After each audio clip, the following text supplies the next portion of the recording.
the Milwaukee sewer shed, because obviously that's encompassing of the city of Milwaukee and other jurisdictions in the region. So we're in collaboration with the other southeastern local health departments as well to make sure that everybody is prepared to do contact tracing and continuing to investigate as needed. Happy to take any questions. When do you guys expect that wastewater data to come back for Milwaukee? In a couple days. So we're anticipating getting that hopefully later this week, if not Monday at the latest. And the interesting thing is that there'll be a signal that there's a measles detect. We can't actually see, is it the city of Milwaukee or somewhere else in the sewer shed, because we have what's called a combined sewer shed where everything dumps into the same location, so we can't isolate it to say, hey, this is in Cudahy or this is in South Milwaukee or Milwaukee. So we're anticipating to get those results in a couple days. Could you speak to kind of how contagious measles is and how, in a setting like a plane, it would spread? Yes, there's two schools of thought. One school is you do contact tracing for 2 rows ahead of that individual and 2 rows behind, so that it's more isolated to that individual who is infectious at the time. And then there's other studies that have shown that an entire plane can be infected, so it's really dependent on what kind of air handling and HVAC is in the plane. It was a Boeing 738. I am not an aircraft engineer, so I can't speak to how the air handling happened, but we were giving context based on the 2 rows ahead and 2 rows back. We did have another passenger of that plane reach out just looking for some guidance for us, so if you don't hear from either the CDC or a local health department, feel free to reach out to your health department to get some advice on what to do if you're on that plane, or you can talk to your provider as well. So was this flight full? Did it have a connection elsewhere? Did it stop in Phoenix, or was it coming directly from Phoenix? It was coming from Phoenix, and I don't have information on whether or not it was full. The way we receive the contacts and manifest information is based on that 2 row ahead, 2 row back. But what happens with a flight is that the CDC is involved and the state is involved to ensure that there's communication to Southwest and that they understand the broader implications of just what happened. And the people that were that are now in quarantine, that are now in quarantine, were they vaccinated? Do you know if they were vaccinated? Can we share that? I don't think we can. They were, yeah. What did the state share on? Do you remember?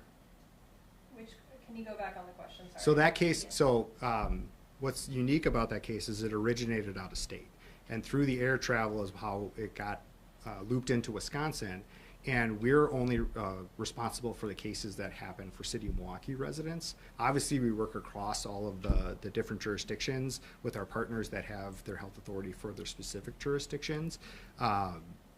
And the case technically won't be counted as a Wisconsin measles case because it originated in a different state.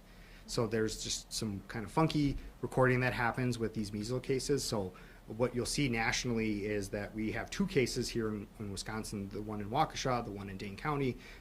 There will not be a 3rd recording. However, there will be a detect shared on the wastewater surveillance for this kind of situation that we're in. You did say that there were other contacts in different jurisdictions that will be handled.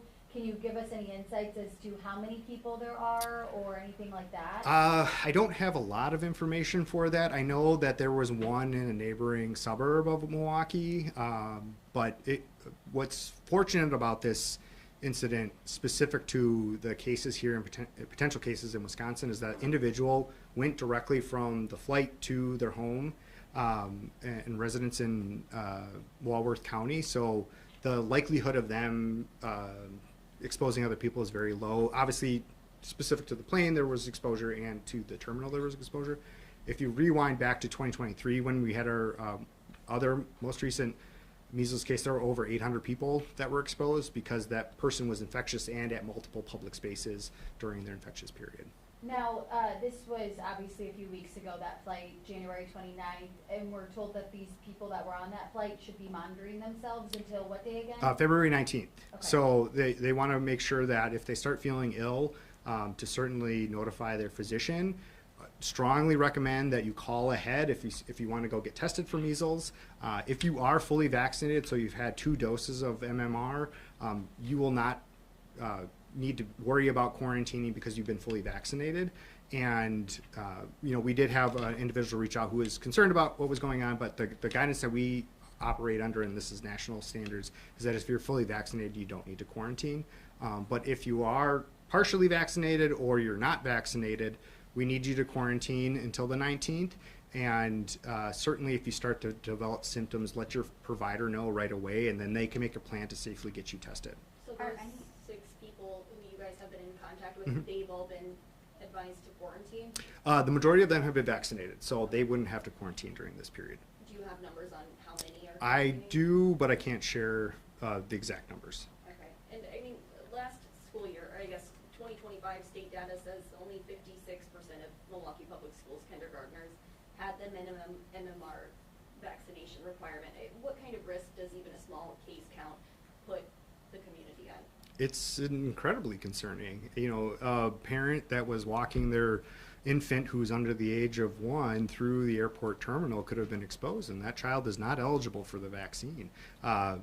Measles is more contagious than COVID. Obviously through the pandemic, we were always saying, hey, this variant's more contagious than the last one, which really didn't mean a lot. But the measles vaccine generally can infect up to 11 to 14 additional people in an unvaccinated population, versus COVID would anywhere between 2 to 6 additional people would get sick from COVID in an unvaccinated population. So that's almost a tenfold increase in people that would get sick from measles. So if you're looking at a school or a daycare where children might not be up to date or not eligible for the vaccine, that's highly concerning.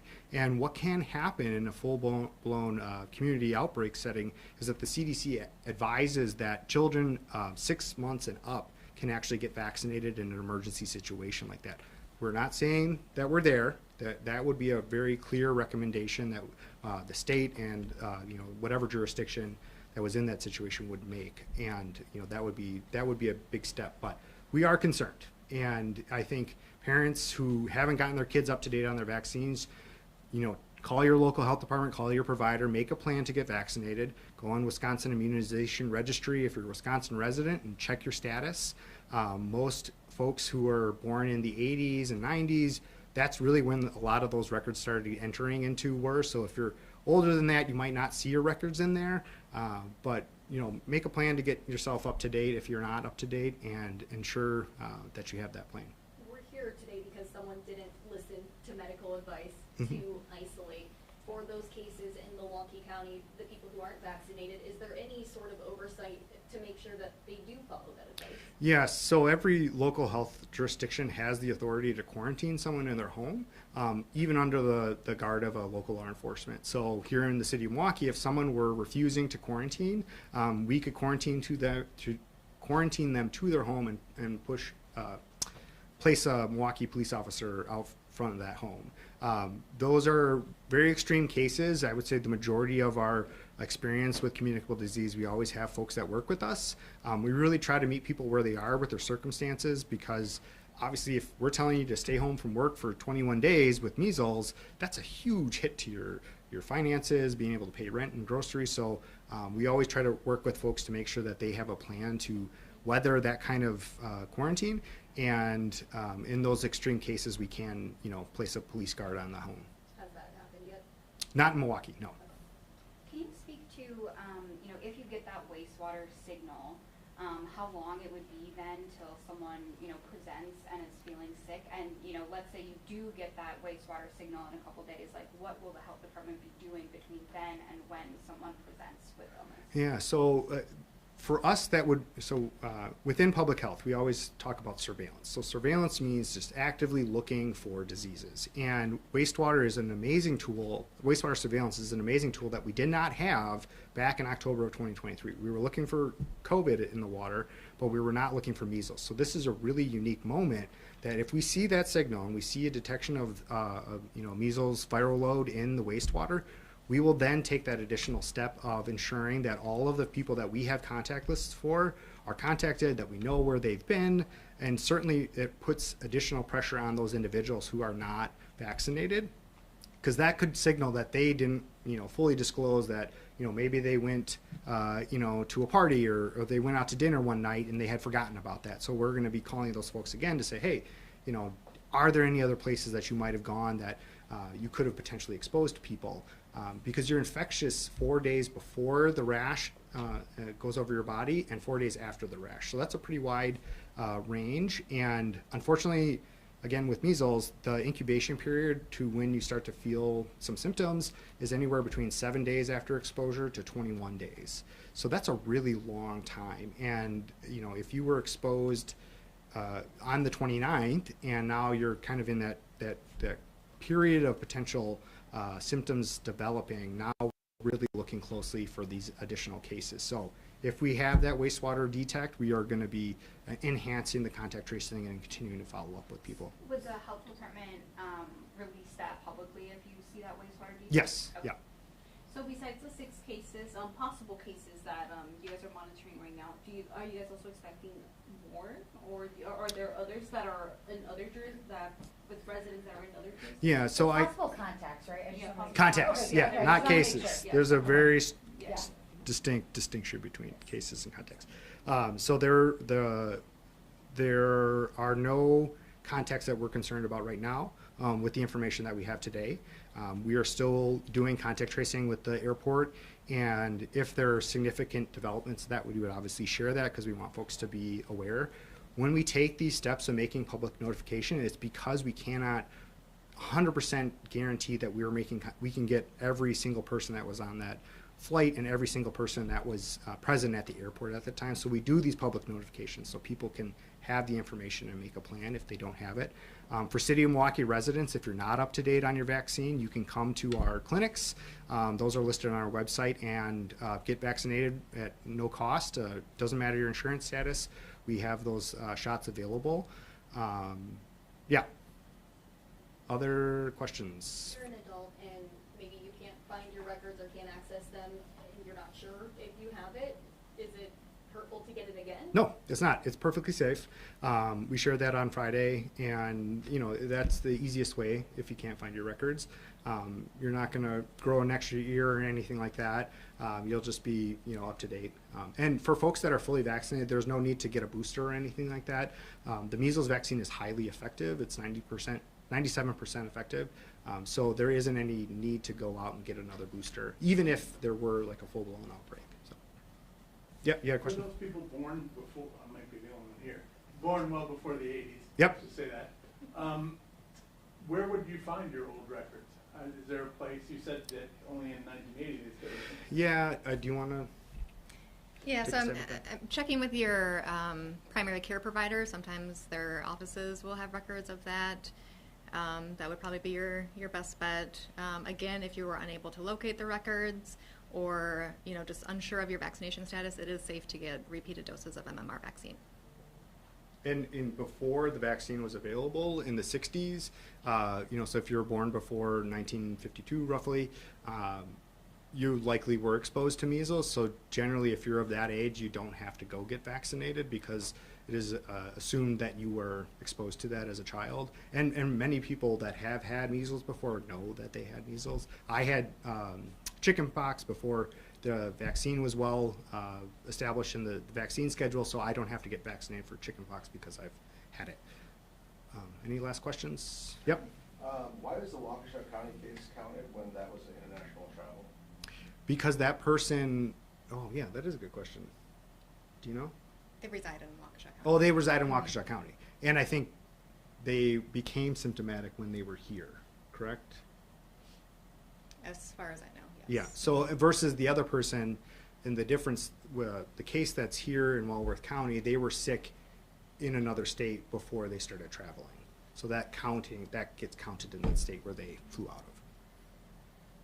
Could you just kind of speak to how measles impacts maybe the average person and maybe someone who's immunocompromised? Yeah, I mean, the worst case scenario is that the person dies. It elicits a really intense immune response, and for children that can't be vaccinated or those who have immune systems that are compromised, they could die. And as a parent of young children, when they were younger and there was measles outbreaks around the country, I was very nervous. And at the time, if folks remember, there was an outbreak of measles in Chicago. And that's a car ride away from being transferred up here into Wisconsin. And, you know, as we see with airplane travel, it can travel around the country really easily. So I, as a parent, really take the time to make sure I understand the vaccine schedule and that my kids are up to date, because I want to give them the best chance to avoid getting sick and then prevent them from having really adverse outcomes, and in this case, death. Thanks, everybody. Quick question about the wastewater really quick. Yeah. Does that detect like one like case, or would that be like you know, how It would just detailed say is that that? there's a case. Okay. So with the Walworth County, they were able to see a detect, Uh-huh. and that they inferred that it was likely tied to that Okay, case. okay, So cool. we wouldn't be able to see, you know, that it was 100 people sick. We would see a viral load detect of measles. Obviously with the pandemic and what we saw when there was really high levels of spread,